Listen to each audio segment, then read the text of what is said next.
Swadeshabhimani Ramakrishna പിള്ളയെക്കുറിച്ച് PSC ചോദിച്ച ചോദ്യോത്തരങ്ങളാണ് ഈ വീഡിയോയിൽ. സ്വദേശാഭിമാനി പത്രത്തിൻ്റെ എഡിറ്ററായി രാമകൃഷ്ണപിള്ള ഏറ്റെടുത്ത വർഷം 1906 സ്വദേശാഭിമാനി പത്രത്തിൻ്റെ എഡിറ്ററായി രാമകൃഷ്ണപിള്ള സ്ഥാനം ഏറ്റെടുത്തത്. സ്വദേശാഭിമാനി പത്രത്തിൻ്റെ first editor CP Govindapillai.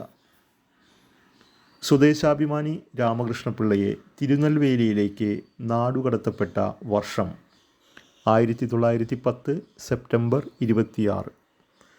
Swadeshabhimani പത്രം അടച്ചുപൂട്ടിയ വർഷം 1910 സെപ്റ്റംബർ 26. സ്വദേശാഭിമാനി പത്രത്തിൽ രാമകൃഷ്ണപിള്ള വിമർശിച്ച് എഴുതിയത് തിരുവിതാംകൂറിലെ ഏത് ദിവാനെക്കുറിച്ചായിരുന്നു? P. രാജഗോപാലാചാരിയെക്കുറിച്ചാണ് സ്വദേശാഭിമാനി പത്രത്തിൽ രാമകൃഷ്ണപിള്ള വിമർശിച്ച് എഴുതിയത്. രാമകൃഷ്ണപിള്ളയെ നാടുകടത്തിയ തിരുവിതാംകൂറിലെ ദിവാൻ ആര്? P. രാജഗോപാലാചാരി. രാമകൃഷ്ണപിള്ള മരണപ്പെട്ട വർഷം 1916. രാമകൃഷ്ണപിള്ളയുടെ ശവശരീരം അടക്കം ചെയ്യപ്പെട്ട സ്ഥലം പയ്യാമ്പലം ബീച്ച്. ഗാന്ധിജിയുടെയും കാറൽ മാർക്സിൻ്റെയും ജീവചരിത്രം മലയാളത്തിൽ ആദ്യമായി എഴുതിയത് ആരാണ്? രാമകൃഷ്ണപിള്ളയാണ് ഗാന്ധിജിയുടെയും കാറൽ മാർക്സിൻ്റെയും ജീവചരിത്രം മലയാളത്തിൽ ആദ്യമായി എഴുതിയത്.